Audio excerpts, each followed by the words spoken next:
Restabeleceu? Agora sim, Pedro. Ah, Deixa eu chamar a Rosana. cadê a Rosana? Agora deu certo. Pronto, Isso. agora sim. Ah, era uma questão de lugar. Eu estava do lado esquerdo, direito, agora estou do lado direito, esquerdo. Agora tá certo. Lado direito feminino, lado esquerdo masculino, tá certo. Agora sim, agora sim. Olha só, padre e Pedro, né? A Rosane tá por aí, a Célia Godoy do CIESP também tá por aí. A A Ângela doutora deve entrar já Matilde já. está também participando. A coisa está ampla, hein? A responsabilidade está aumentando. Tá aumentando, aumentou demais agora. Mas vamos dar um tempinho, um minutinho, só para o pessoal ir conectando, né? Porque tinha um pessoal que já tinha entrado, aí como deu problema, a gente teve que reiniciar, mas sejam bem-vindos, pessoal que já está chegando, é uma alegria. Rosana, seja bem-vinda, Pedro também. Com certeza vai ser Obrigada, uma padre, noite obrigada. maravilhosa de partilha, e eu acredito, assim, quando nós temos esse propósito de partilhar as coisas boas que nós carregamos em nossa história, isso frutifica o mundo, né? A gente torna o mundo mais belo, um mundo mais cheio de esperança, principalmente nesse contexto que nós vivenciamos hoje, né? De tantas coisas negativas ocorrendo, né? Então, Precisamos muito, bicho, né? com certeza que essa noite seja uma noite Entrou, assim. entrou por aqui a Terezinha Gomes. Tive um contato com a cidade a semana passada, maravilhoso. Ela é de Poranga, no Ceará. Olha que bênção. Beleza. Chegando longe, hein, Rosana? A Longe, metodologia. viu? Olha que Amém, bênção. padre, amém. Nós não E estava com passando de certeza, Lins. Você lembra? Nós não estava passando de Lins. Você viu que grato convite, onde que nós estamos já passando, passeando, vamos dizer assim. Verdade, olha, verdade, verdade. e logo vai passear o mundo, né? Se Deus quiser, se Deus quiser. E se a Certeza. doutora Ângela tiver por aí, a gente sabe que ela é grande parte disso. Acho que o Pedro sabe um pouquinho disso, né, Pedro? E como? A extensão e com o apoio que ela tem trazido para a metodologia. Se ela Sim, tiver aí, gratidão sempre. Uma é uma lutadora. maravilha, né? Eu digo, essas experiências de parceria, de partilha, essas oportunidades de Sim, pessoas que vão adentrando a nossa vida, vão fazendo com que as experiências se tornem, se expandam ainda mais, né? Então isso é muito bacana hoje em sim, dia, né? Essa questão da colaboração. sim. Então eu Da creio muito nisso. colaboração. Isso. E aí, e os protagonistas dessa história também, né? Rosane do Augusto Amaral, que é irmã do Pedro, né, Pedro? Mais uma batalhadora e quem deu oportunidade pela primeira vez do CDRA ser validado dentro de uma escola e que está comigo até hoje, uma grande companheira, né? Olha que maravilha. Então acho que a gente pode ir dando início, né, à nossa live, e conforme o pessoal vai chegando aí. Acho que teve um pessoal que estava conectado na outra live, e como teve esse problema de conexão, acho que o pessoal está nessa transição ainda, né? Mas quero dar as boas-vindas novamente para a Rosana, para o Pedro, né?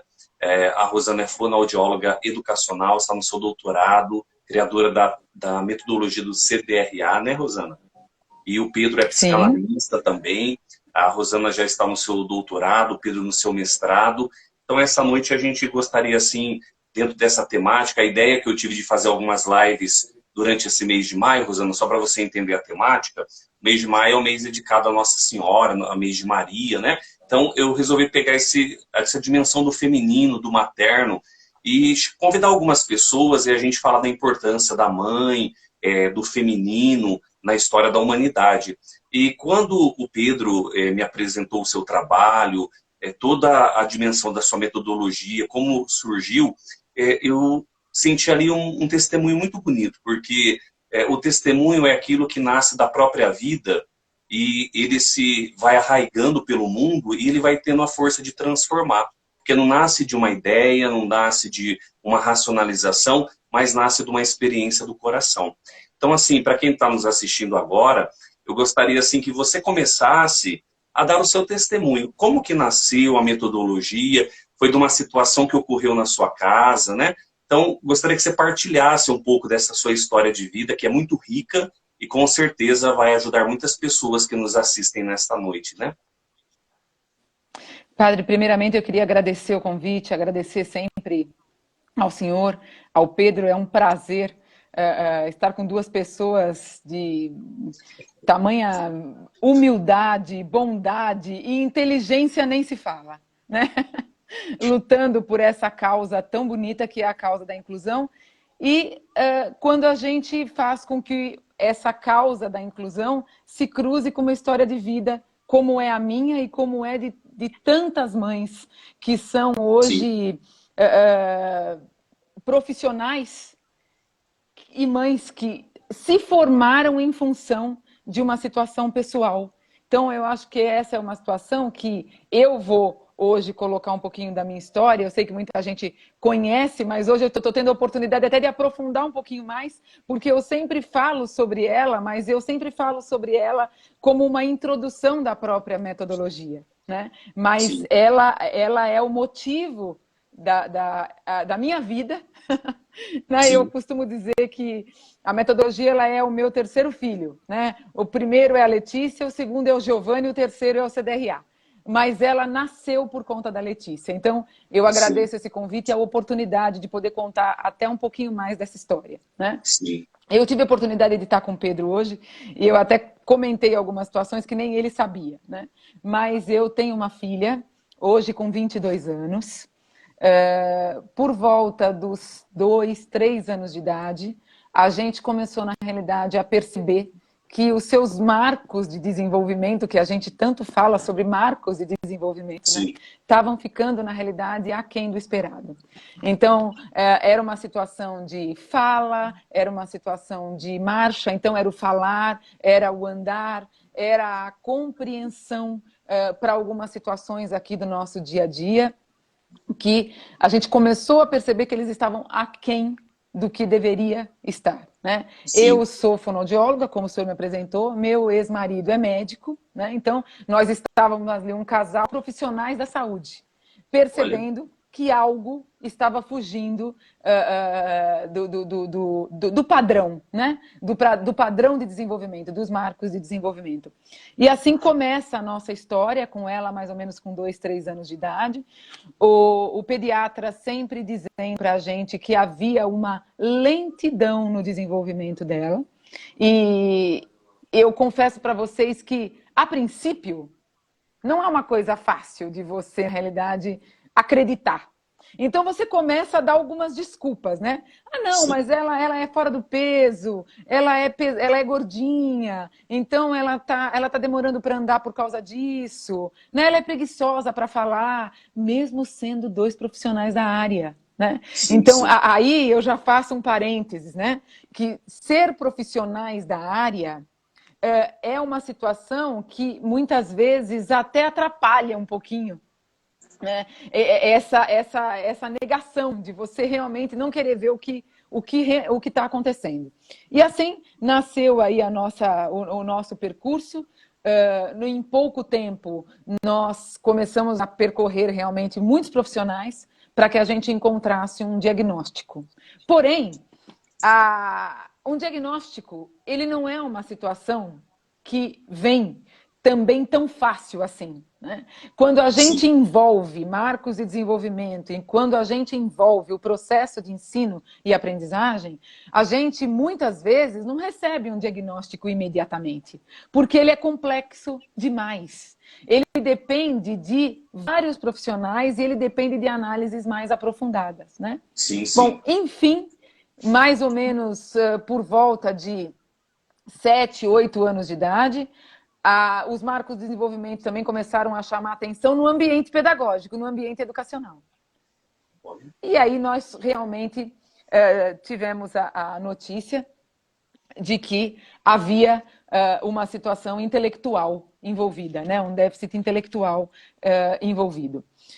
E nós estávamos com uma equipe considerada de ponta em termos clínicos. Então, Sim, ela tinha neurologista, psiquiatra, fonoaudiólogo, pedagogos, terapeuta ocupacional, fazendo um acompanhamento de excelência. Enquanto isso, eu era uma fonoaudióloga que trabalhava com audiologia ocupacional. Para quem nunca ouviu falar, eu trabalhava em indústrias, fazendo um monitoramento da audição dos funcionários. E eu, óbvio, sentindo que toda a parte que a fonoaudiologia me permitiu estudar e conhecer, que era a parte de linguagem, a parte de comunicação, eu estava agora sentindo em casa que alguém da minha família precisava muito da minha ajuda. E ela entrou na escola. E eu comecei a ficar muito incomodada que profissionais de excelência na saúde, profissionais de excelência na educação, porém, essa educação não a integrava. sim, Ela era sempre uma criança que estava aquém da turma e também à parte da turma. sim, E essa foi uma situação que eu confesso que fez com que eu fizesse uma virada na minha vida. Eu deixei a audiologia e passei a me especializar na área de linguagem. Passei a estudar muito mais os marcos de desenvolvimento dentro da área de linguagem, e dentro da fonoaudiologia nós temos um leque muito grande de especialidades. Então, sim. aí sim eu decidi que eu ia fazer uma pós-graduação em linguagem e que eu ia fazer uma pós-graduação em neuroeducação. Olha, Tudo isso porque o ambiente educacional não dava conta da aprendizagem da minha filha. E por um sim, outro lado, eu conhecia todo o potencial dela, e aquela era uma situação que passava o tempo todo pela minha cabeça. Eu conheço o potencial dela. Ela pode aprender. Por que é que ela passa o primeiro ano, o segundo ano, o terceiro ano, o quarto ano, e ela continua sendo uma criança que só realiza atividades de pintar e de copiar. E o conteúdo pedagógico estava ficando para trás. E sim, aquilo começou a virar uma grande bola de neve, né? E aquele incômodo, porque eu sabia que ela podia. E assim começou a minha dedicação na área da fonoaudiologia, hoje educacional. Hoje uma especialidade reconhecida dentro da fonoaudiologia e que me fez também, me levou a estudar a psicopedagogia. E essa união entre a fonoaudiologia e a psicopedagogia foi que me proporcionou entrar nessa área específica hoje de adaptação curricular. E que a primeira pessoa a se beneficiar e a ter a vida transformada por essa minha especialidade, por essa minha dedicação na área da linguagem, foi a Letícia, foi a minha filha. Eu posso dizer para vocês que uma prova adaptada por mim e aplicada numa escola que abriu as portas para que eu, como mãe, tivesse a liberdade de começar a fornecer, adaptar as provas da minha própria filha. Eu lembro até hoje que foi muito emocionante para mim. Ela adorava o Rei Leão na época. E ela tinha um mundo muito particular, aonde ela sabia absolutamente tudo sobre o Rei Leão. E eu, dentro dos meus estudos de autorregulação, de funcionamento executivo, de relação límbico pré-frontal, porque a gente tem muita ciência envolvida em tudo isso, eu comecei a raciocinar. Se a minha filha sabe tudo do Rei Leão, por que é que o Rei Leão não pode ensinar tudo da escola para ela? olha, E assim, eu comecei a fazer as primeiras adaptações e comecei a mergulhar nesse mundo particular da minha filha. E o Rei Leão ensinou verbo, ensinou adjetivo, ensinou substantivo, ensinou as 4 operações. E aquela foi uma situação que eu comecei a perceber que mais do que o conteúdo curricular que estava ali flexibilizado e adaptado, havia muita emoção Sim, envida naquela adaptação.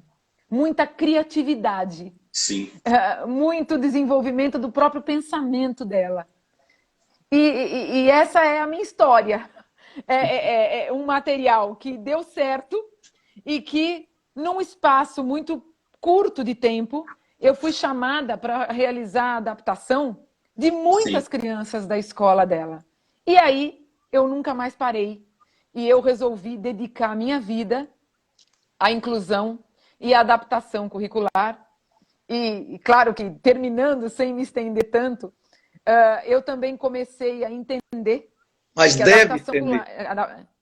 deve estender. Eu Deve. comecei a entender o grande e o amplo universo da inclusão, de que a inclusão ela é a única modalidade pedagógica que permite, que admite que qualquer criança possa vir a apresentar problemas em relação ao processo de ensino e aprendizagem e acolhe a todos. Então, hoje eu digo com muita propriedade, hoje com muita experiência, que a inclusão é o futuro da nossa educação. Sim. Um profissional bem formado dentro desse contexto inclusivo, desse universo diverso, ele atende a deficiência, ele atende ao TDAH, ele atende ao disléxico, ele atende ao autista, ele atende a qualquer criança, partindo, claro, sempre do princípio da saúde e não do princípio Sim. da doença. Porque quando eu comecei a fazer a adaptação para minha filha, eu não fiquei pensando no quadro que ela tinha em termos de saúde. Eu sempre pensei no potencial que ela tinha no âmbito Sim. pedagógico. E é muito Então, bonito no seu testemunho, Rosana, que eu estava observando, essa dimensão, entre aspas, do sacrifício. Olhando o sacrifício não como aquilo negativo, mas quando a gente ama, a gente se sacrifica. Quando a gente ama, a gente dá o melhor de nós mesmos, a gente vai além. Quando você estava contando a sua história, por exemplo, quando você diz, nós reunimos os melhores profissionais ali da saúde na época e não estava surtindo efeito. E quer dizer, a partir daquela provocação, vamos dizer assim, você mergulhou dentro do âmbito da ciência, do qual você já fazia parte, mas você mergulhou dentro do universo ali da sua filha, resgatando ali esta força criativa que você bem colocou, né? E isso é muito interessante porque eu ouço muito de professores e às vezes de pais, principalmente nesse contexto de pandemia, a dificuldade que eles estão tendo de lidar com seus filhos. Os pais, de um lado, a dificuldade de ajudá-los nas tarefas, de um outro, os professores que às vezes reclamam que os pais ficam questionando eles por que enviar tantos exercícios e tantas tarefas. E quando a gente vai ouvindo a sua história sobre essa questão de mergulhar dentro do universo da criança, é possível fazer, dentro deste tempo de pandemia, uma via de mão dupla, né? Tanto os pais como os professores, utilizando aí, por exemplo, da sua metodologia, depois a gente vai entrar aqui um pouquinho, eu até separei umas coisas do material que o Pedro tinha me mandado, que pode ajudar muito nesta situação atual, né, que os pais e os professores estão vivendo.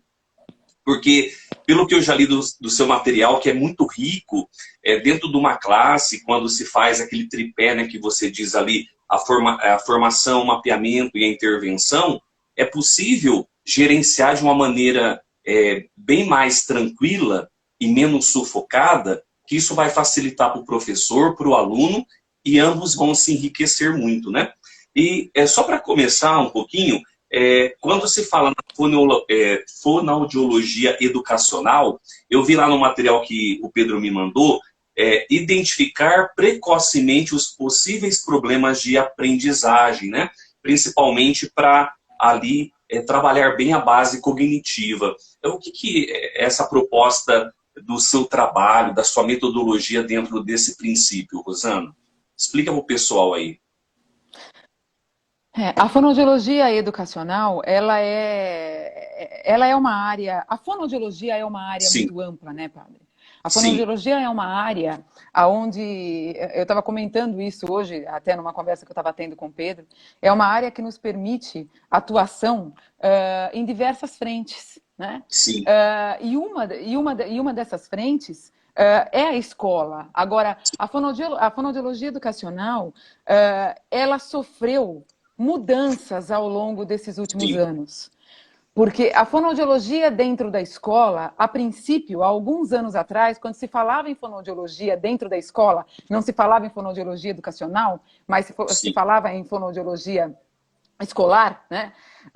A fono, ela entrava na escola normalmente para fazer, para realizar o que a gente chamava de uma triagem. sim, Então, a gente avaliava a criança no sentido dela ouvir bem, né? Falar bem, né?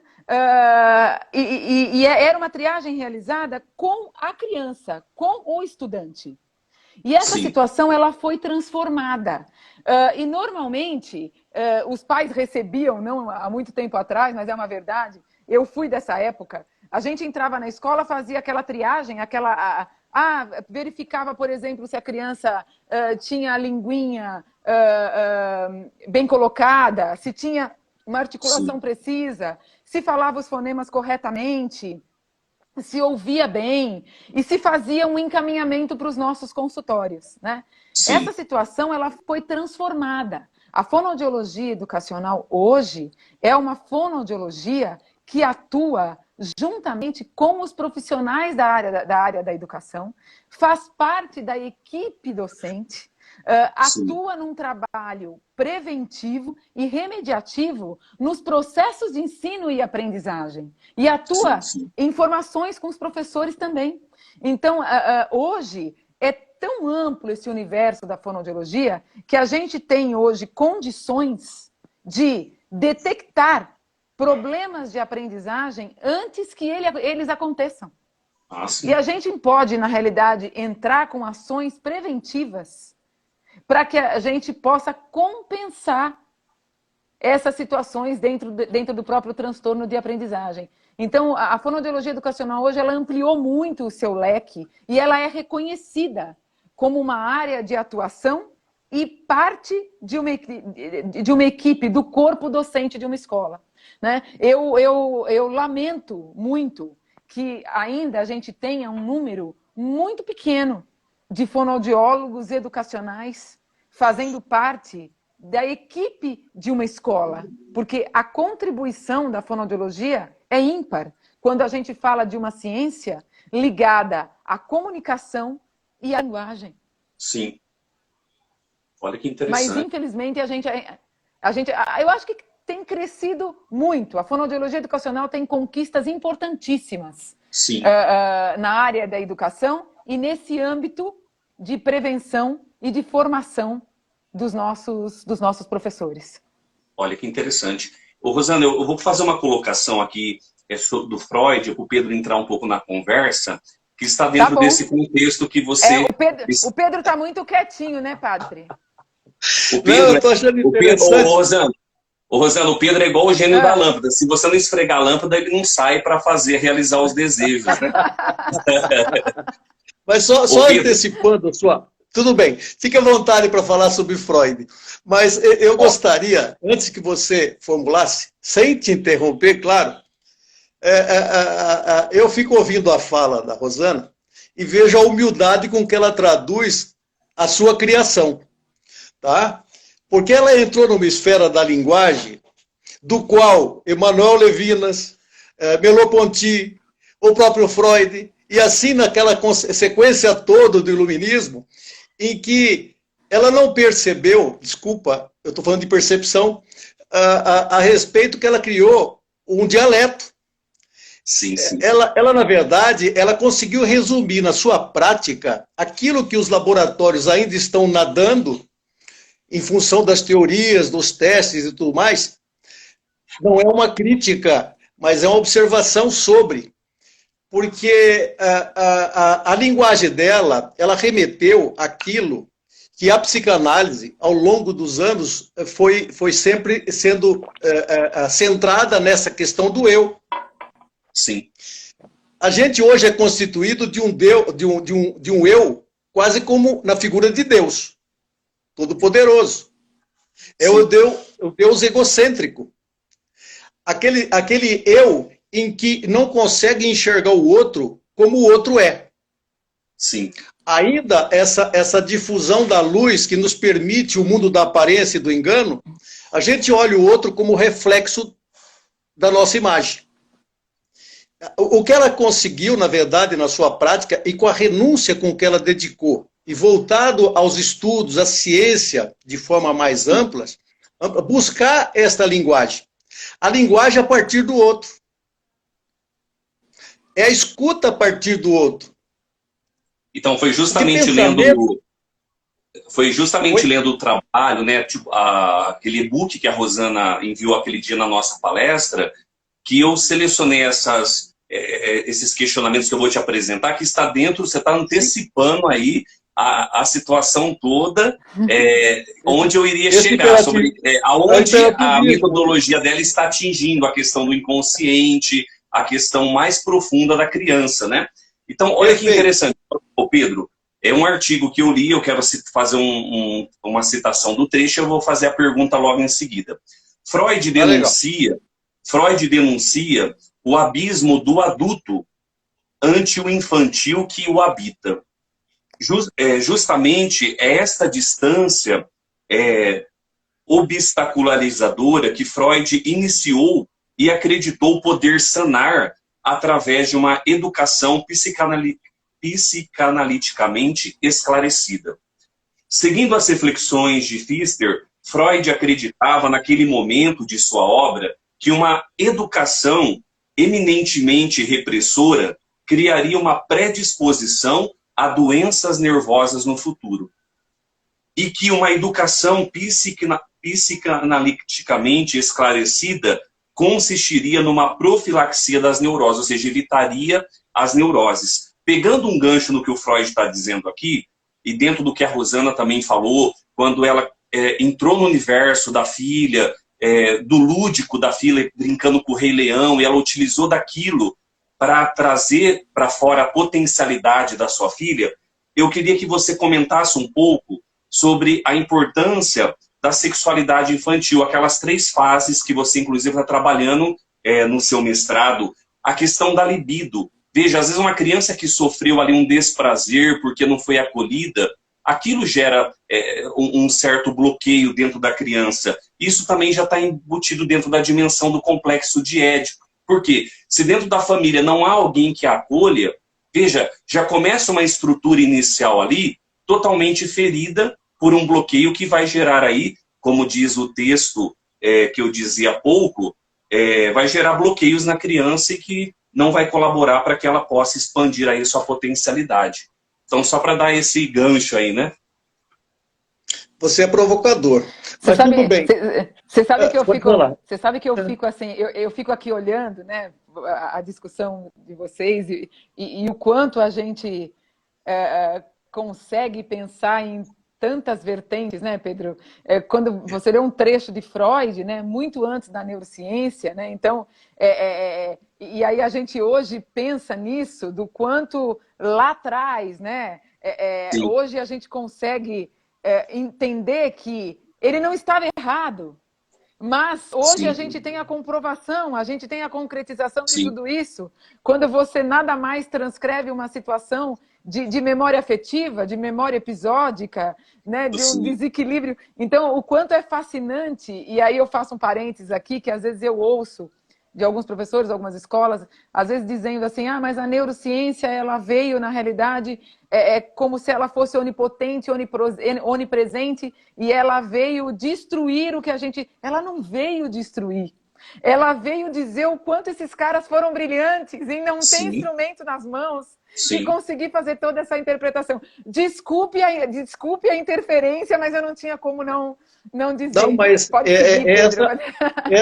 Esse é o teor da fala, porque você percebe que ele entrou em assuntos que há muito tempo a questão da libido, uma grande divergência entre as pessoas, e alguns segmentos da psicologia analítica de Jung, assim como outros que entraram por outras vertentes. Mas é interessante isso porque todos nós buscamos a felicidade, a liberdade, sim, como meta. Essa questão, então, lá voltando a Freud, quando ele percebe que o adulto nada mais é de um produto de uma socialização reprimida, ele inteligentemente resgata a infância daquele sujeito. Sim. A partir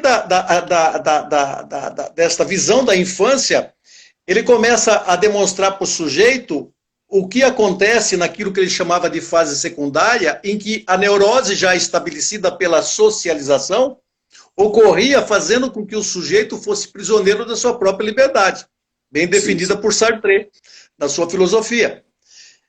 E que a felicidade são momentos tão rápidos e tão fugazes que você não percebe que for feliz. Porque você traz uma carga emocional muito grande em função do meio ambiente, do meio familiar que você dali foi gerado, em que o processo de socialização passa a ser traumático. Sim. Por quê? Você cerceia todo o instinto do indivíduo. Você passa a controlar todo o desejo do indivíduo.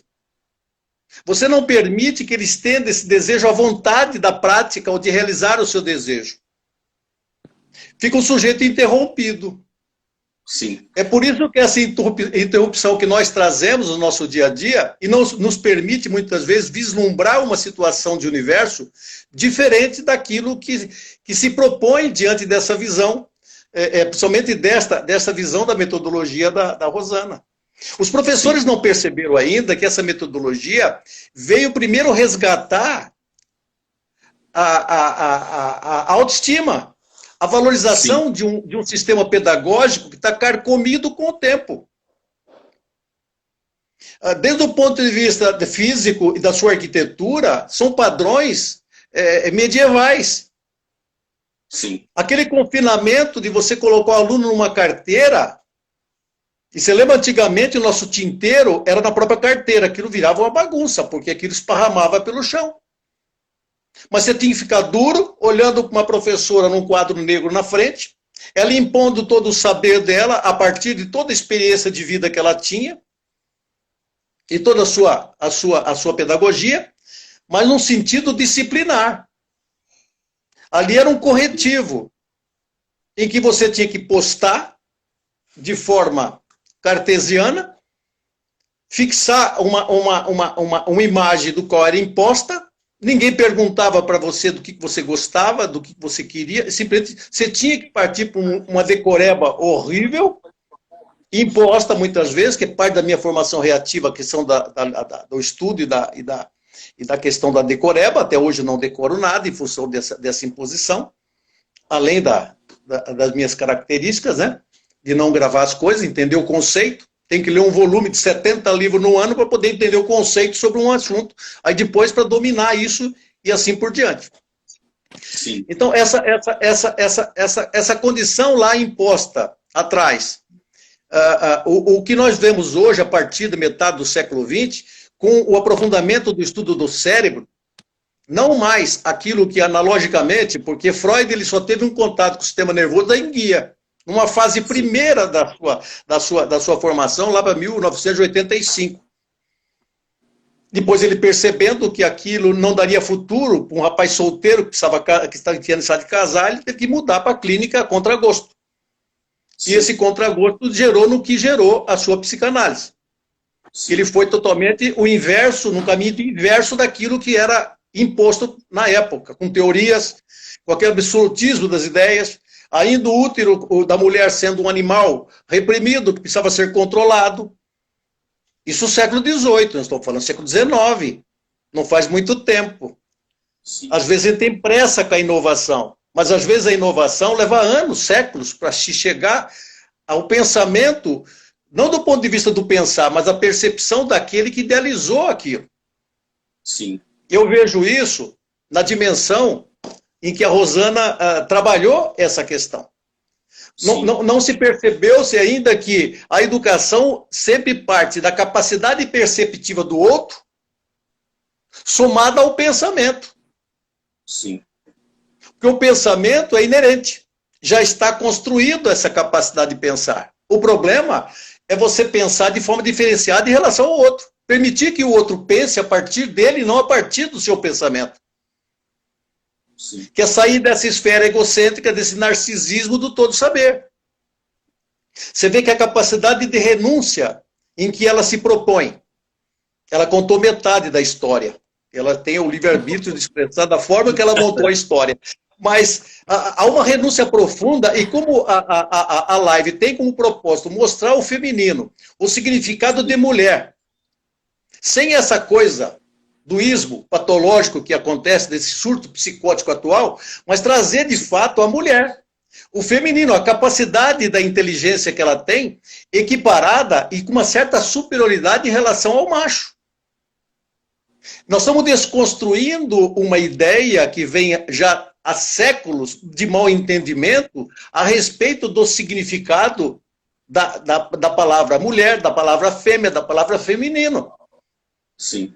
E essa condução está nos levando a um caos em que há uma diversidade de nomenclaturas e às vezes eu, com 70 anos aqui, com todo esse conhecimento, sem nenhum bloqueio em relação à sexualidade ou coisa parecida, eu fico às vezes indignado de verificar que as pessoas não perceberam que a partir dessas duas particularidades em que se posicionam o macho e a fêmea, desde que a humanidade aí existe, sempre houve as suas variedades nesse sentido, a sua condição de posição, em que épocas tiveram determinada sensibilidade, determinadas escolhas, determinado comportamento da sexualidade e assim por diante. Ele foi se acomodando de acordo com a cultura.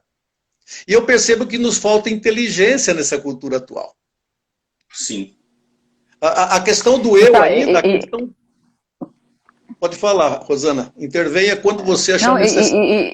E você está colocando uma situação que não é incomum, porque eu não sou só mãe de uma jovem com necessidades educacionais especiais, eu lido com muitos pais, muitos casais, né? É não incomum o abandono do pai, né?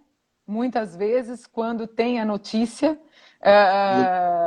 da alteração, da patologia do filho. Então, dificilmente a gente vê, na realidade, o abandono da mãe, né? Ela está sempre à frente, e jamais desiste, né? Eu acho que na minha vida profissional eu não me lembro de ter conhecido uma mãe que tenha desistido, mas eu conheci muitos pais que abandonaram seus filhos e suas esposas logo após um diagnóstico de uma criança. Então, essa é uma situação que muito chama atenção. Claro que a gente também tem pais lutadores nesse sentido. Sim. Claro que nós também temos pais que lutam por essas crianças, mas realmente não é incomum que a gente receba essa notícia, né? Que na realidade essa mãe foi abandonada por esse pai.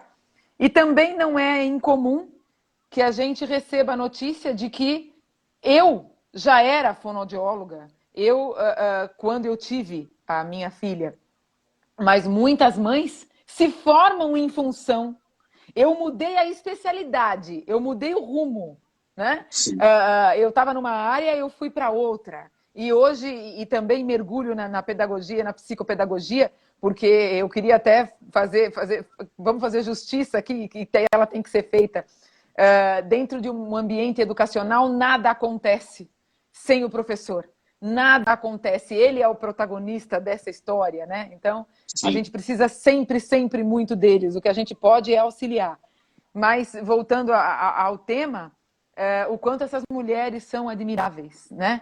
Eu conheço mães de trigêmeos autistas, de quadrigêmeos autistas. Eu não conheço uma nem duas, eu conheço várias. à frente de uma luta não só pelos filhos autistas, mas pelo autismo, e que já revolucionaram a ciência em função de muito estudo e muita dedicação, né? Rosana, eu gostaria de ressaltar aqui, né, essa citação que eu apresentei há pouco, né? O que o Freud fala, o abismo do adulto ante o infantil que o habita. Por exemplo, dentro de uma sala de aula, às vezes a criança ela tem uma certa dificuldade, algum bloqueio, algo que ela carrega. Mas, como diz essa frase, o adulto também tem ali ante dele o infantil que o habita. Então, às vezes o professor também que está ali, ele carrega uma história, ele tem dentro ali da história infantil dele uma ferida. Então, dentro da sua metodologia, você, como formadora, você já identificou também esses processos?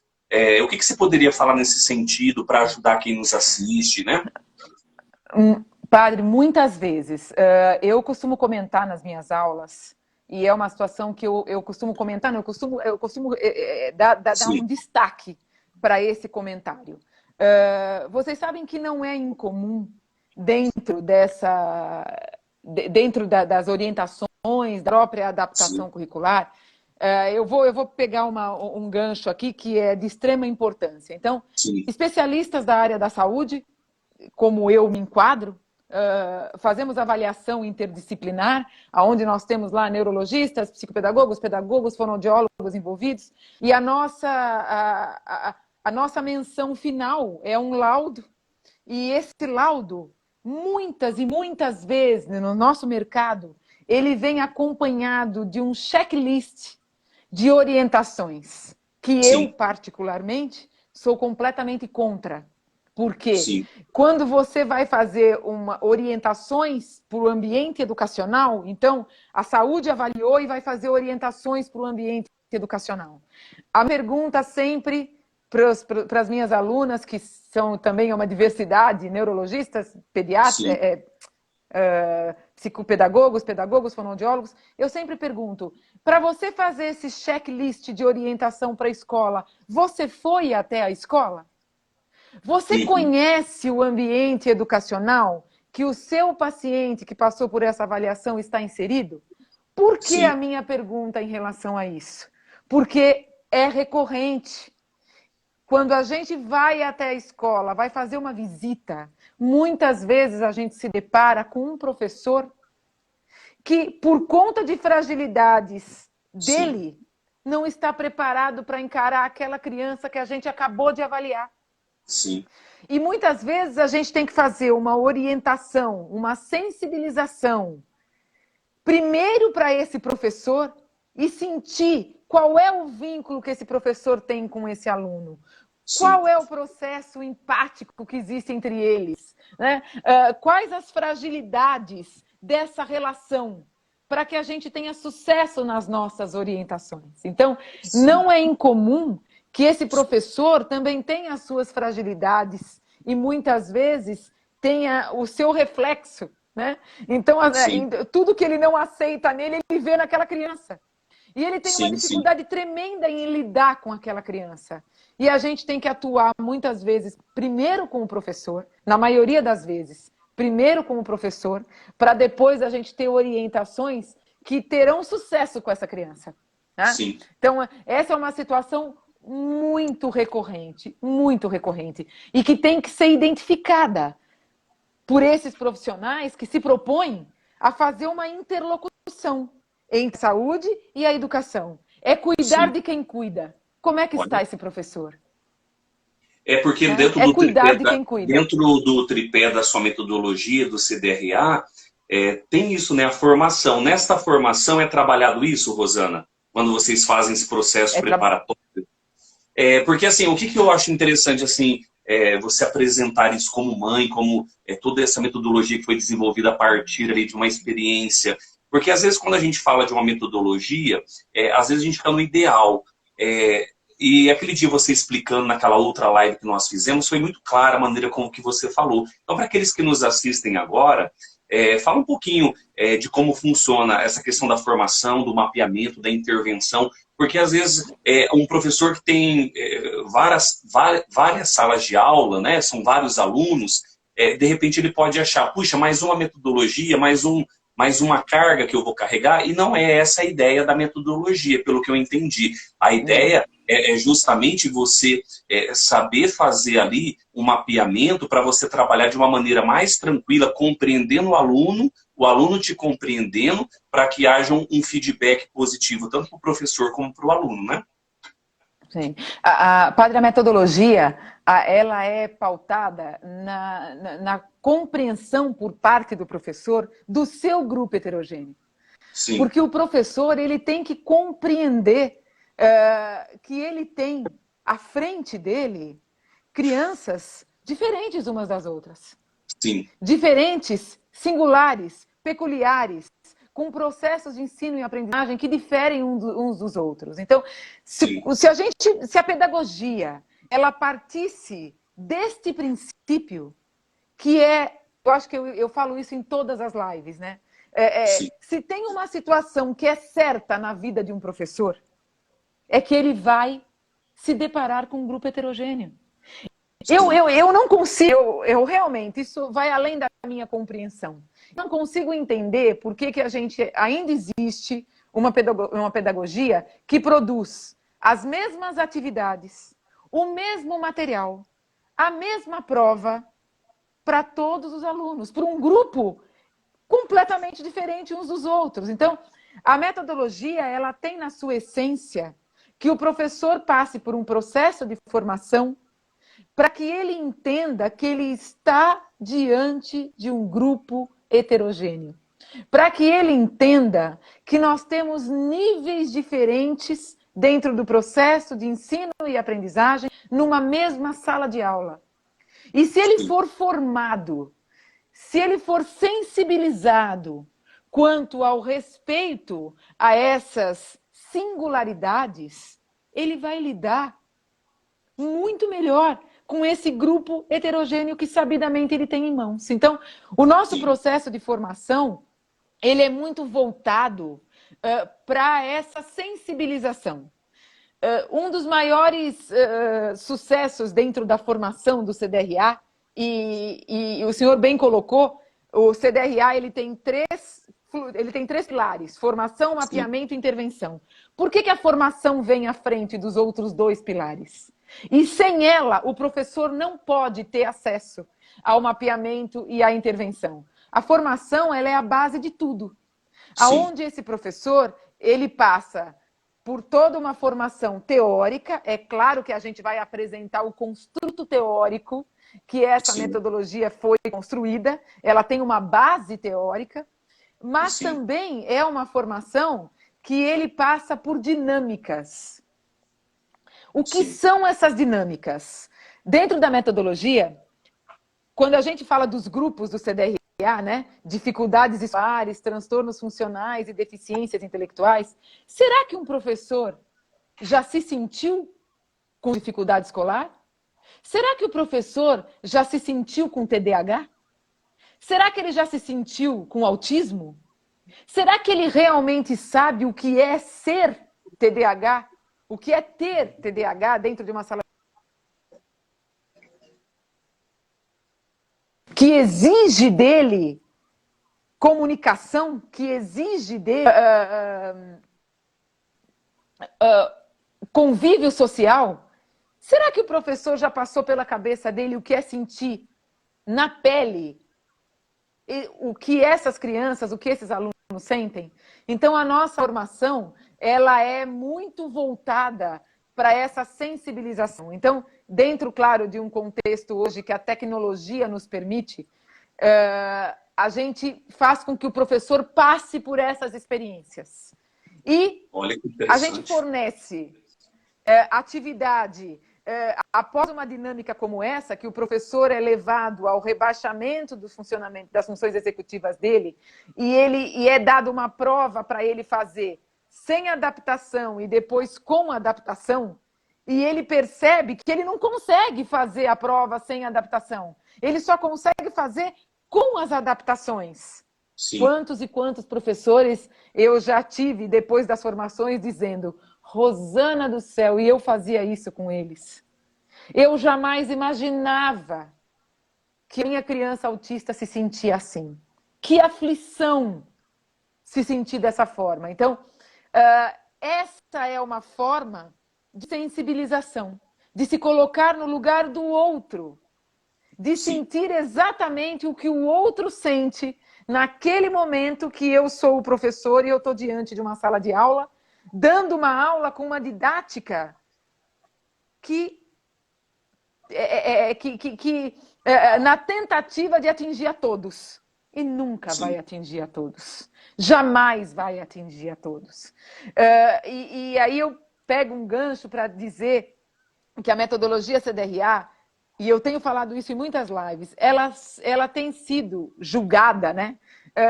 Não, mas a metodologia CDRA ela só adapta a prova. Não. Ela iniciou todo o processo adaptando uma prova. Por quê? A prova, ela é pontual, ela é objetiva, e no nosso país, ela é o resultado, ela não deveria ser, mas ela é o resultado daquilo que o professor não conseguiu ensinar, daquilo que o aluno não conseguiu aprender, e daquilo que a família mais quer para ela, que são as notas. Então, já que eu não podia com o inimigo, eu resolvi me juntar a ele e demonstrar para os professores o que é possível em termos de transformação da didática do professor e da autoestima desse aluno quando ele está diante de um instrumento tão valorizado, de um instrumento tão desafiador, mas que muitas vezes é jogado fora, porque a prova é momento de aprendizagem. A prova é momento de devolver a autoestima para o professor e para o aluno. Porque uma prova adaptada não devolve a autoestima só para o aluno. Ela devolve a autoestima também para o professor, que vê naquelas estratégias uma situação. Meu Deus, eu mudei a forma e é possível que ele aprenda. Sim. Então, interessante assim, você falando, Rosana, vem muito assim uma questão do mergulho em si, é fazer mesmo a pessoa ali se deparar também com as dificuldades que ela teve, né? Ela se colocar em um processo de humanização. E quando você falava da prova, parece assim, quando a gente fala de prova, vem a ideia assim, eu vou ser provado, eu vou ser testado em alguma coisa. E na verdade, essa questão parece que é o desafio da vida humana. A todo momento nós estamos sendo colocados a provas, as dificuldades, e é o que você bem colocou aí na sua fala. Se de repente for trabalhado de uma forma diferenciada e o aluno não tiver mais medo da prova, ele vai ter mais uma abertura ao conteúdo. E com isso ele cria uma relação muito mais profunda ali com o professor, né? Eu achei até interessante na hora que você estava falando, me passou uma coisa pela minha cabeça. O tema da nossa live é o papel materno na educação. Independente se o professor é uma mulher ou se é um homem, nós trazemos em nós uma experiência materna. Essa experiência do acolhimento. Claro. E dentro da sua percepção, da metodologia, você trabalha muito essa questão do incluir. E eu vejo assim, eu tenho muitos professores que são amigos, e eu vejo assim que às vezes o professor também passa por uma dificuldade em uma determinada classe, uma determinada escola, de não se sentir incluído, assim como também as crianças, os jovens, também passam por esse processo de às vezes não se sentir incluído naquela sala. Então assim, é muito interessante isso que você está dizendo dentro desse processo formativo, porque se a gente for analisar, é um processo de cura interior. Porque quando a gente vai se deparando com várias situações, a gente vai vendo a dificuldade do outro, aquilo também é um crescimento intelectual, um crescimento emocional para nós. E isso gera, eu digo assim, solidariedade. Porque a solidariedade é esse processo da gente se preocupar, da gente se envolver, da gente perceber esta gratidão que há dentro daquele processo do sacrifício que você fez no início da sua história e que hoje resultou nesta experiência maravilhosa, né? E quando você estava falando, me veio também assim, uma outra reflexão, Rosana, dentro desse processo inclusivo. O Jung trabalha muito a questão do processo da individuação, né? Pedro gosta muito desse tema também. E para o Jung, o que é individuação? É a gente chegar ao nosso eu mais profundo. É a gente chegar ali às nossas potencialidades, naquilo que a gente tem de melhor. E lendo a metodologia hoje, ali algumas coisas que eu ouvi do material, tem muito esse sentido. Não é apenas uma metodologia ou apenas um aplicar provas, como você disse, mas é levar a pessoa ao encontro consigo mesmo e ela desenvolver ali as potencialidades que ela tem, a criatividade que ela possui. Então, isso daí acho que já entraria dentro da questão do mapeamento, né? Quando faz o mapeamento e depois o processo da separação, entre aspas, ali, de como vai trabalhar com aquela pessoa, com aquelas crianças ou jovens, e a partir dali há todo aquele empenho, né, de se sentir feliz, realizado, conseguindo corresponder com aquilo que o professor está passando, né? Então, gostaria que você falasse um pouquinho da metodologia, né? Do mapeamento. Padre, do mapeamento. A metodologia, ela foi feita para os professores, né? Porque a partir Sim. desse processo de formação, o professor tem um protocolo validado, aonde pais e professores respondem a anamnese pontuada, que a gente acaba traçando um delineamento de todo o desenvolvimento neuropsicomotor da criança. Então, a gente busca, a nossa anamnese pontuada, ela busca questões da gestação, do nascimento, ao longo de todo o neurodesenvolvimento dessa criança, para que essa criança possa vir a ter um resultado que é um resultado onde a gente vai trazer para o professor, apesar de ser feito o mapeamento ser feito com as crianças, mas o resultado é o entendimento do grupo heterogêneo. Para que o professor entenda que naquela sala de aula, ele tem 4 níveis diferentes de aprendizagem. Né? Então, entenda, eu volto a afirmar que é um grande entendimento do grupo heterogêneo que ele tem em mãos. Sim. Então, ele passa a entender que ali ele tem grupos diferenciados em termos de aprendizagem. Então, eu tenho um grupo que tem aprendizagem regularizada, que dá conta da minha didática, dá conta do meu conteúdo curricular, sem nenhuma modificação. Eu também tenho um grupo que está na esfera da defasagem pedagógica. Eu tenho um outro grupo, que é o grupo dos transtornos funcionais, que aí a gente traz os principais, né? TDAH, dislexia, o próprio autismo. E eu tenho um grupo que tem um comprometimento da inteligência. Então, perceba que é a tentativa de compreender e de o professor poder ter a gestão desse grupo heterogêneo que ele tem em mãos. E é um grande apoio para o dia a dia dele. Porque antes ele tinha um grupo homogêneo. Sim. Agora, ele tem um grupo realmente heterogêneo em mãos, que é a realidade do dia a dia do professor. A realidade não é o grupo homogêneo, a realidade é o grupo heterogêneo. Eu já tive até dentro da nossa própria casa, nós somos heterogêneos, né? Cada um é diferente, né? Começa por aí, né? Cada um é diferente. Então, e a gente não tem métrica para isso. A gente não tem monitoramento a gente não tem gestão sob o grupo heterogêneo dentro de uma sala de aula. Sim. E a gente precisa de instrumentos que empodere esse professor para que ele possa gerir, para que ele possa monitorar, para que ele possa trabalhar com esse grupo heterogêneo. Eu tive uma pergunta muito interessante uma vez numa live, e que um professor perguntou, mas nenhum aluno foge desse reenquadramento, desses 4 grupos? A minha resposta, claro que sim. Né? A gente tem alunos que eles se enquadram, por exemplo, dentro da deficiência intelectual, mas quando a gente chega no momento da intervenção, o nosso material ainda não é suficiente a adaptação que foi realizada, por conta do comprometimento. Ele tem uma deficiência de severa a profunda, então a gente tem que pegar o nosso material vermelho e aprofundar ainda mais, adaptar ainda mais. Mas veja, se coloque na posição do professor.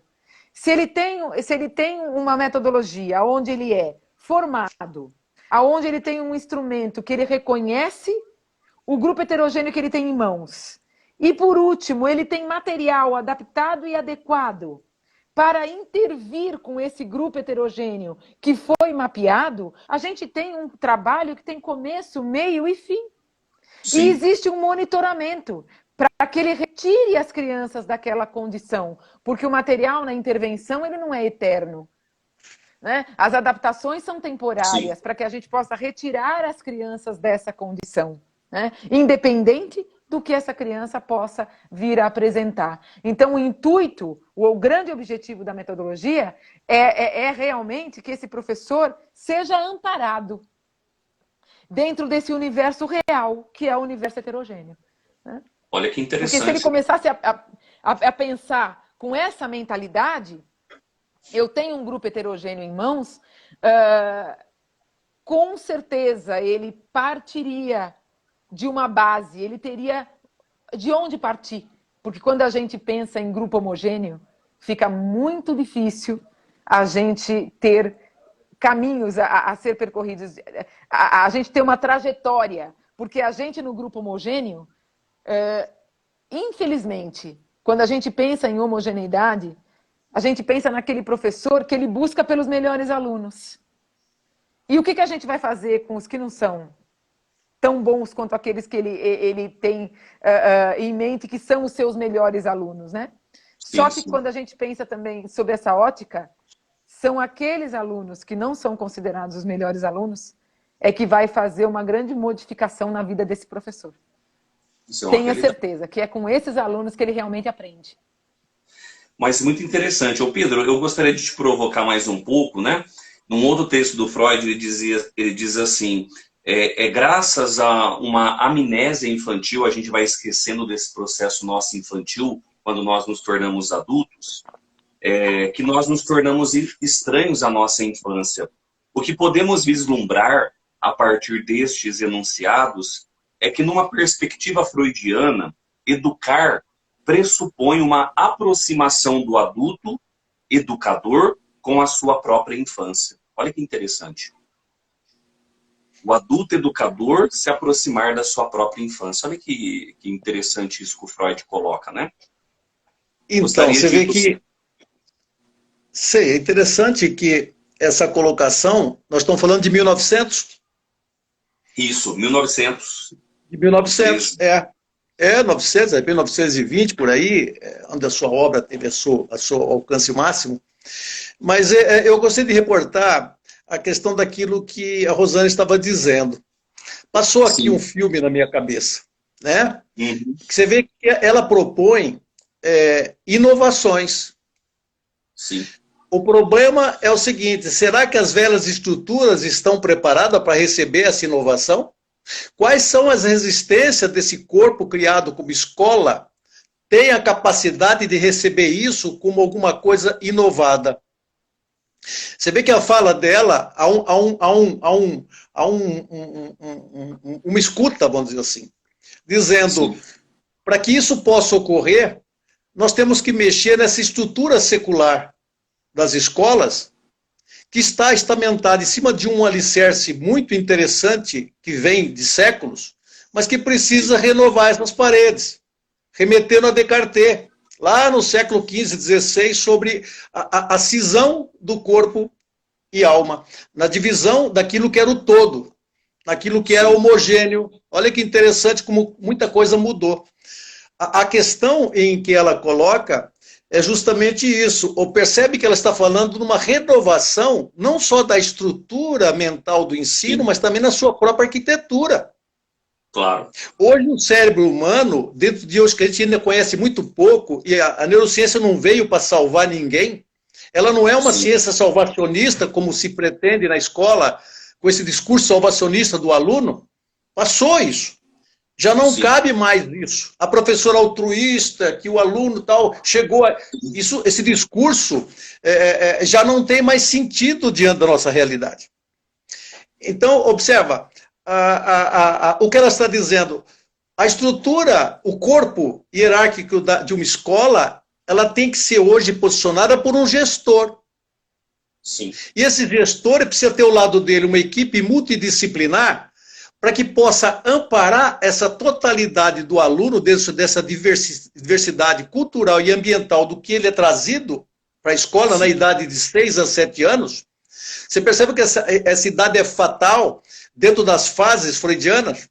Sim. Na capacidade perceptiva do desligamento ainda do conteúdo e o continente em relação à aproximação do outro, o desconhecido. Ele sai do ninho, né? Nem mesmo criou o penugem para voar, já está sendo colocado, né? O bípede chegando à escola. emplumado, ainda numa fase de emplumação. Então, observa que a importância disso. Qual é a capacidade receptiva da escola? Você vê que o grande problema, e que ela conseguiu com inteligência fazer, é a formação. Sim. Quando a professora fala em adaptação, ela acha que é uma muleta. Ah, isso eu já faço. Mas não tem a dimensão da ciência e do estudo do cérebro em que está embasado tudo isso que ela disse. Há uma inovação desse contexto. O cérebro passou a ser o centro da inteligência, o centro da emoção. Já não é mais o coração. Mas tem pessoas ainda voltadas ao coração para definir todo o sentimento de um indivíduo. A neurociência, justamente, ela diz, não é por aí. Sim. Existe um cérebro que foi constituído dentro das suas formações, até chegar ao momento atual e que tende à transformação. E o mais importante disso que a Rosana traz, ela não traz uma metodologia absoluta. O que ela espera, na verdade, como sonho dela, aí eu já estou falando por ela, tá? Acredito que seja. Era justamente fazer com que este povo chegue à escola e as professoras que são aquelas que estão diante do laboratório, porque ela fez o quê? Ela trouxe o laboratório do conhecimento dela dentro da escola. Sim. A professora nada mais é do que a extensão desse laboratório, onde está embasado na sua pedagogia, na sua arte de ensinar. Voltada essa ciência aberta, esses professores serão aqueles que darão continuidade a esta metodologia. Sim. Porque essa diversidade é muito ampla, não dá para classificar, nominar até a letra Z ou W, não importa. Ela se apresenta a cada geração, se soma a sensibilidade perceptiva, a essa capacidade transformadora do ser, no sentido evolucionista, né? Uhum. Cada geração é um ser novo que se apresenta e precisa se adequar a uma linguagem nova para essa comunicação, naquilo que Freud dizia sobre sexualidade, Sim. no sentido de movimentação, de alteridade, de aproximação, no sentido de comunicação. Sim. Né? Então, é nesse você, sentido que eu ouço a que fala você dela. estava dizendo, sentido. Pedro, quando você coloca sobre essa questão de estruturas da escola, que às vezes poderia ser de uma forma, mas não é, eu vejo aí, por exemplo, Rosana, a coragem, o amor que esses professores têm. Quantos professores que, por conta, vão em busca de um conhecimento, em busca de uma metodologia, para modificar a sua realidade, mesmo sem ter ali o aparato da escola, às vezes, né? E quando você estava falando, me passou muito pela cabeça, assim, sobre a questão das mães. Eu fiquei imaginando, né? A gente está falando sobre isso. Imagina se as mães também tivessem acesso a um material, talvez, ali também num curso, porque a Rosana, depois ela pode falar bem melhor do que eu, ela tem um curso de formação, de pós-graduação, e eu digo assim, imagina se as mães também tivessem um acesso a essa formação e dentro do processo na casa, ajudassem também dentro desse processo educacional, seria uma coisa interessante no sentido educacional. Olha como que a coisa vai expandindo, né? Dentro desse conceito. Eu acrescento na sua fala o que seria do homem se não acompanhar o todo. Sim. O que seria do homem? Não, essa parte que se diz tão importante, o que seria do todo se não acompanhasse? Onde é que estaria essa construção, né? Ânimos de ânimas, para não usar outra palavra, em que o sujeito identificado se soma ao todo, como parte daquilo que nós somos. Justamente. Né? Aliás, assim, eu pego um gancho nessa fala de vocês e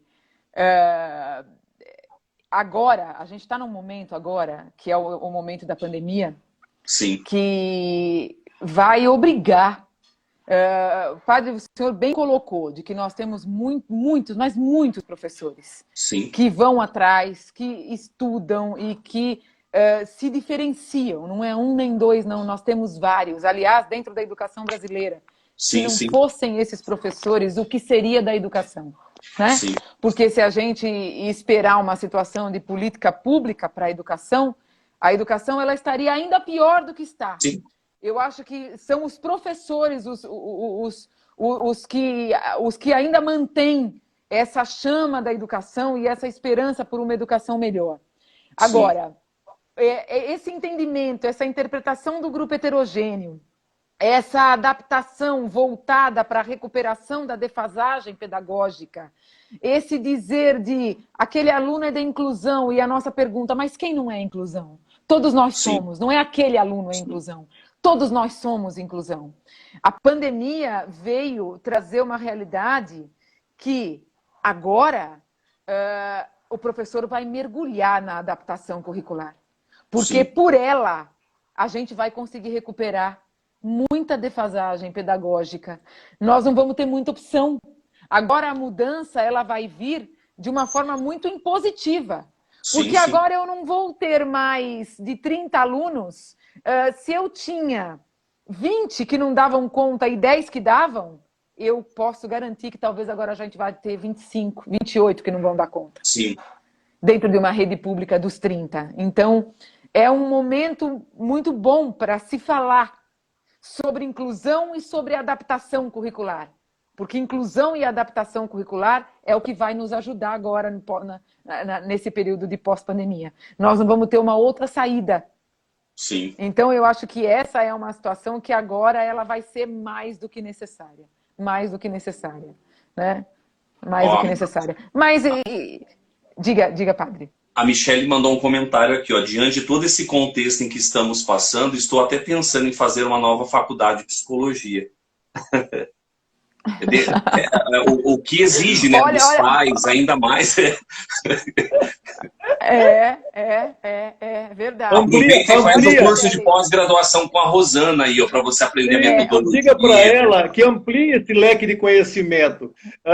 Porque a possibilidade hoje de você conhecer o universo além da psicologia, além de tudo que se apresenta, você pode fazer. Porque o EAD, essa forma de comunicação propicia isso com as melhores plataformas possíveis. Ela tira um pouco desse paternalismo, essa coisa do afeto direto, mas ela dá a oportunidade da independência do sujeito. E na escolha, que é mais importante. Observa, ela tem uma plataforma digital em que ela dá aula para um universo de pessoas com essa interação que parece que nós estamos numa sala de aula presencial, porque a plataforma ela possibilita isso.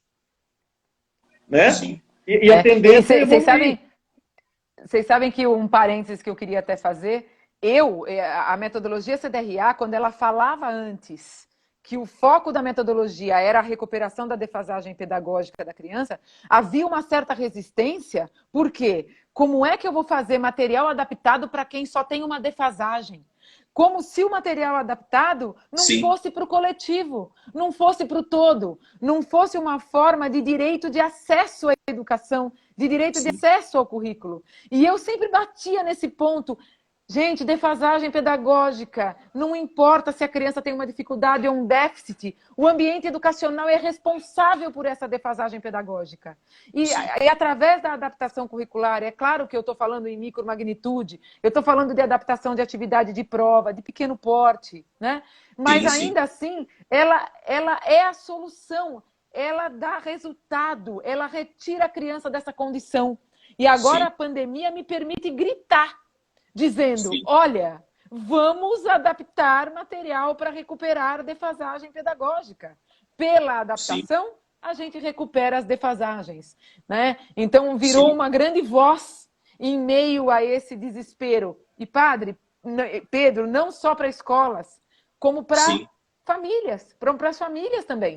Né? Há uma aceitação muito maior agora disso. E vai ter uma aceitação cada vez maior e melhor diante dos quadros que a gente sabidamente vai encarar só um detalhe, de pós-pandemia. Esse processo de adaptação, dentro da pandemia, observou-se que na família o resultado foi de separação, morte, suicídio, depressão, pânico. Então, observa, a pessoa não estava adaptada, não percebeu que ela não estava adaptada, que ela vivia de uma forma excludente, afastada do seu lar, dentro de uma condição propiciada pelo trabalho, pelas suas conquistas, pela sua busca pelo consumo. Quando você entra na sua casa, acontece o processo antropofágico. Olha que barato, em que a despensa esvazia, eu começo a comer os meus próximos. Eu começo a destruir a minha estrutura familiar porque eu não conseguia essa adaptação. Você vê que o seu dialeto alcança essa linguagem que muitas vezes não é compreendida. Eu preciso primeiro estar passando por uma situação do qual não estava me preparado ou adaptado, em que eu não me reenquadrei. Sim. Você vê que a coisa é muito ampla.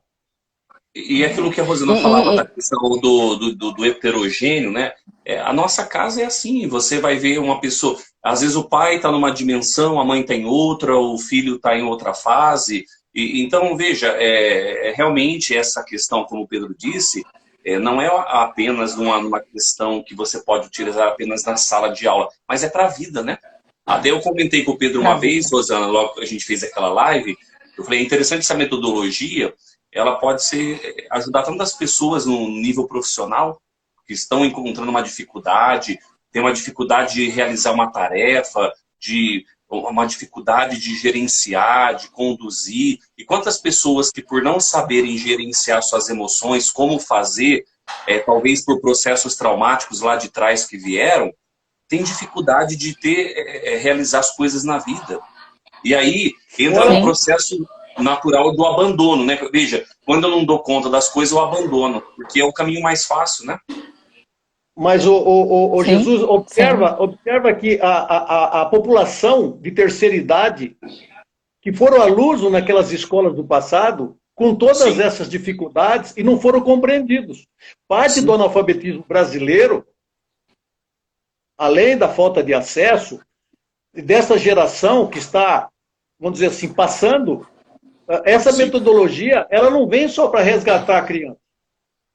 Isso levado a um curso de terceira idade, a aproximação do letramento ao sujeito que nunca escreveu o próprio nome, como é que você resgata, o sujeito renasce. Sim, verdade. Ele se dispersa por um mundo e que até então estava vinculado à sua caixinha, aquele mundo restrito da exclusão. É muito mais amplo do que simplesmente criar-se uma derrubada de muro de escolas. Sim, sim. É derrubada da mentalidade criada em torno desse estamento que parece ser uma propriedade particular de velhas senhoras. Sim, sim. Ela precisa dessa oxigenação, em que os interlocutores serão os professores voltados a essa busca da metodologia, dentre muitas outras, você entendeu? Com este foco de despertar e oportunizar ao outro o conhecimento. Sim. Desculpa. Eu vejo a metodologia, a essência da metodologia, como um resgate do lúdico, da criatividade e do pensamento. Três situações que são essenciais para a aprendizagem. O lúdico, a criatividade e o pensamento. Né? Então, atuar nesses três aspectos é de suma importância para a aprendizagem. E é de suma importância até para a recuperação da saúde mental das nossas crianças. Perfeito. E dos nossos professores também. Perfeito. No início, quando eu fiz aquela pergunta para você, Pedro, sobre a sexualidade infantil, as fases, a libido, o complexo de Édipo, para nesse contexto que a Rosana está dizendo. Veja, quando a criança deixou de viver aquele período do lúdico, da criatividade, onde ela vivia o processo imaginário, dela imaginar ser alguém, de projetar lá na frente uma profissão, uma ideia, e houve ali um bloqueio, aquilo estagnou toda uma potencialidade que a criança possuía, e às vezes, através dessa metodologia, o que é possível fazer? Recuperar essa dimensão da criatividade. Mas isso que você falou é importantíssimo. Por quê? Sim. Hoje você tem instrumentos, você tem ciências, como a neuropsicanálise, por exemplo, está muito próximo disso, a aproximação da psicanálise com a neurociência, ela cria instrumento e cria uma dialética em que você traz esse indivíduo dentro da atualidade, propiciando dele soluções que até então não se tinha em função do preconceito, em função dos bloqueios, em função de tudo aquilo que você conhece do universo da psicologia e da psicanálise. Hoje você tem ferramentas pontuais. Sim. Hoje você trabalha o cérebro a partir da escuta do sujeito. O ouvido não é mais um depósito de cera. Os olhos já não é mais alguma coisa que percebe. O olfato o Sim, gosto, tudo isso está inserido dentro vamos dizer assim, sensibilizações do próprio cérebro que sim, busca, através desses captadores, informações. sim, Hoje, se você tiver, por exemplo, consciência, como é que funciona a escuta, como é que processa isso dentro do seu cérebro, dos compartimentos, em que isso acende uma série de localizações de forma plástica, de forma integrada, é muito mais sim, complexo do que simplesmente aquela cerinha do ouvido. sim. Aquela E é lágrima que interessante. você solta no seu olho, de onde vem isso? Qual é o processo? Onde Sim, isso é formalizado? Por que isso acontece? Quer dizer, alguns véus, né, daquilo que não se sim. conhecia, hoje está sendo trazido de forma mais profícua, no sentido de agilizar isso. É como a O que ela Rosana diz, disse, né? Foi construída a metodologia construída no embasamento científico, as várias fundamentalmente, pesquisas, senão as não teria várias esse áreas, né? propósito. Justamente, e Não aí que ficaria está o inteira. sucesso da metodologia, de colaborar, Isso. porque, na verdade, ela enriquece tanto o professor como o aluno dentro do conhecimento científico que foi desenvolvido, né?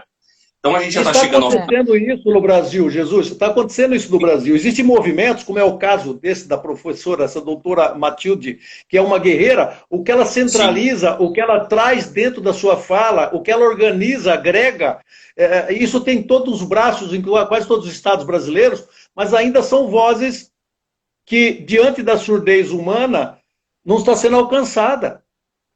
sim, Porque sinceramente, eu vou extrapolar um pouquinho. Essa metodologia é um programa de Estado. Se nós tivéssemos inteligência a esses latifúndios, né, sim, chamado Brasília hoje, né, que é de poceiros, se tivesse uma escuta maior, teria que agregar essas inteligências, trazer isso para as escolas, para ter uma inovação, uma revolução, praticamente a partir do Brasil para o mundo. mas eu acredito Porque que cada oportunidade. essa capacidade criativa do ser humano, do brasileiro, ela Sim, só vai poder ser reconhecida a partir do próprio reconhecimento. Porque se mas eu essa acredito metodologia dela que vai lá essas fora e várias. volta, você entendeu? Se vai lá fora e volta, ela vem com outra roupagem, porque é o novo, é de fora. Então você vê, essa coisa da inferioridade do ser humano, essa coisa que o indivíduo, essa figura do cachorro vira-lata, Sim, precisa ser desmistificado. sim. Eu Mas eu vejo isso numa acredito, dimensão muito maior. sim. Eu acredito assim, através dos artigos que vocês têm escrito, né? O Pedro, a Rosana, a Matilde, vocês têm chegado a lugares inimagináveis, né? Então eu falo, cada porta que se abre uma live, uma oportunidade de falar, de partilha nos vários espaços, nos vários âmbitos, eu acredito que seja a melhor divulgação, porque ela chega com verdade, ela chega com sinceridade, ela chega longe daquela roupagem da politicagem. Da Então, vaidade. eu acredito que isso é a maior força que existe, né? Essa É. partilha da ideia. Por exemplo, quando a Rosana estava falando do testemunho dela, como foi, eu até me emocionei, porque é realmente uma coisa que toca, que não é uma coisa que nasce de uma ideologia, é algo que nasce do coração. Por isso a ideia, né, desta live falar sobre a questão materna aí na educação. Então, é muito bonito isso. Então, a gente já está chegando no final.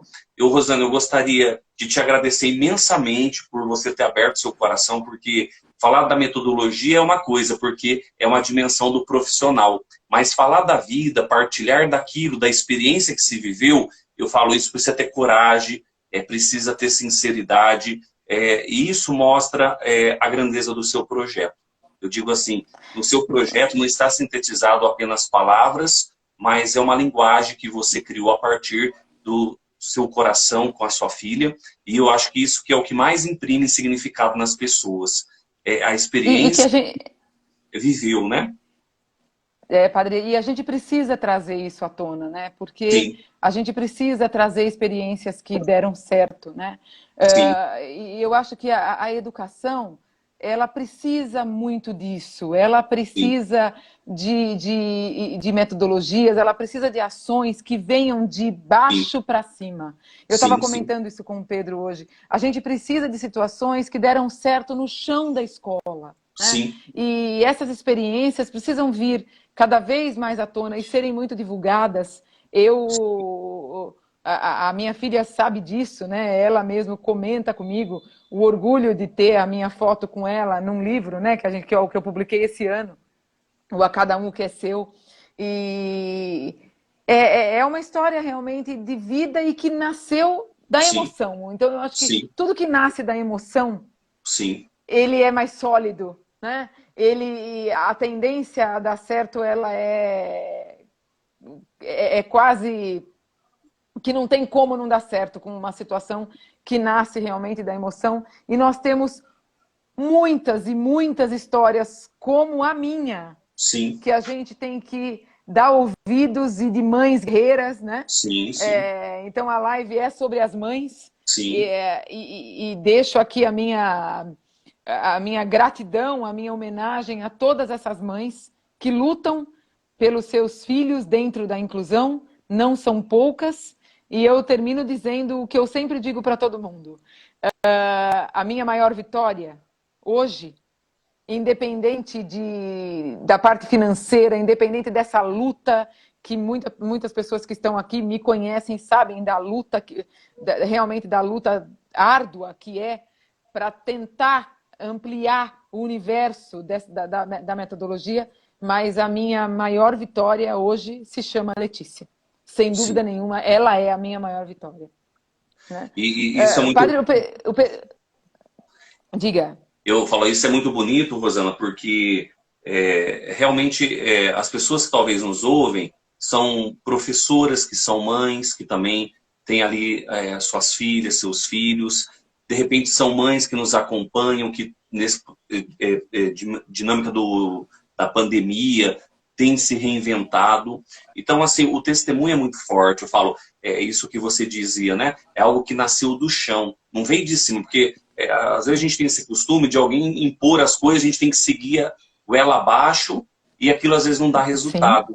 E quando a gente vê uma metodologia que nasceu da experiência, da emoção, como você disse, eu lembrei de uma frase do Pascal, o coração tem suas razões que a própria razão desconhece. Então isso realmente reconstrói, reconquista e dá ânimo para aqueles que também estão trabalhando na educação. Puxa vida, eu acho que está tudo perdido. Não, não está perdido. Olha a metodologia, olha o dinamismo, né? E tinha algumas pessoas perguntando aqui, ó, essa live vai ser salva? Vai ser salva, depois eu vou colocar no meu YouTube, no meu Facebook, então você pode compartilhar. Eu tenho professoras assistindo, de repente uma professora não pôde assistir, compartilha, manda um link por e-mail, pelo WhatsApp, porque as coisas boas a gente tem que partilhar, né? Isso é uma coisa que é necessário. Rosana, fala do curso, da pós-graduação. Se alguém se interessar pela metodologia, como que faz para entrar em contato com você? Como que é o processo? Olha, nós temos uma turma da metodologia já acontecendo pelo Cefac São Paulo.